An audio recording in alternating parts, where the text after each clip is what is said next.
যে কোনো হাফ উঠতে এই যে শ্রীমঙ্গল এলাকার বেশি হচ্ছে পাহাড় জঙ্গল রয়েছে, তো এগুলো গাড়ি উঠতে গিয়ে আসলে এই গাড়িটার প্রয়োজন। দেখতে পাচ্ছেন এগুলো হচ্ছে চাঁদের গাড়ি। সিলেট বিভাগ শ্রীমঙ্গল থেকে এই গাড়িগুলো যোগাযোগ করে নিতে হয়। তো এখানে বিভিন্ন চাঁদের গাড়ি আছে, বিভিন্ন কোয়ালিটি, বিভিন্ন মোটিফাই।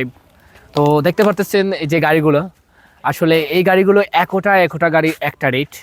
আপনি যদি শ্রীমঙ্গল আসেন, শ্রীমঙ্গল আসার পরে এখানে নামবেন, নামার পরে এখানে দেখবেন চাঁদের গাড়ির পুরো লিস্টটাই রয়েছে। এখান থেকে আপনি যে কোনো গাড়ি নিতে পারবেন। তো এই গাড়ি যদি আপনি নিয়ে 3 ঘন্টার জন্য ঘুরেন তাহলে আপনাকে 3000 টাকা দিতে হবে। দেখতে পাচ্ছেন একো গাড়ি, একো কোয়ালিটি, কি স্মার্ট বয় গাড়ি। এই গাড়িটা খুবই একটা মোটিফাইড আনকমন গাড়ি, ডিজিটাল। তো এই গাড়িটা নিয়ে ঘুরলেন যদি আপনি আপনার ফ্যামিলি, পরিবার পরিজনকে নিয়ে আপনি ঘুরতে পারবেন, আনন্দ করতে পারবেন। কমলগঞ্জটা হচ্ছে পর্যটক নগরী এলাকা, তো এখানে অনেক জায়গা আছে। মাধবপুর লেক আছে, লাউয়াছড়া, হামহাম, বদ্ধভূমি, আখালুকি আওর, সো আরও বিভিন্ন জায়গা রয়েছে। সবচেয়ে চাহিদা বেশি হচ্ছে আমাদের চাঁদের গাড়ি। যে কোনো পর্যটক আসলেই চাঁদের গাড়ি নিয়ে তারা চায় সবসময় আমাদের সঙ্গে এই চাঁদের গাড়ি নিয়েই তারা চায় ঘুরতে। কারণ চাঁদের গাড়ি এরকম একটা শক্তি রয়েছে, তাদের একটা ডিভাইস ইঞ্জিন রয়েছে, যে ইঞ্জিনটা আসলে যে কোনো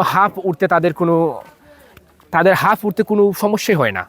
তো এই গাড়িগুলো আগে ছিল একরকম, বর্তমানে এমন মোটিফাই হয়েছে আসলে পুরো বাংলাদেশের মানুষের পুরো একদম জনপ্রিয় হচ্ছে চাঁদের গাড়ি। শ্রীমঙ্গল আসার পরে আপনারা যে কোনো প্রান্তে যেতে চান, আপনি চাঁদের গাড়ি অবশ্যই প্রয়োজন। কারণ এই যে লাইটেস, প্রাইভেট কার বা আরও বিভিন্ন, এটার সম্বন্ধে মানুষের রুচি কম।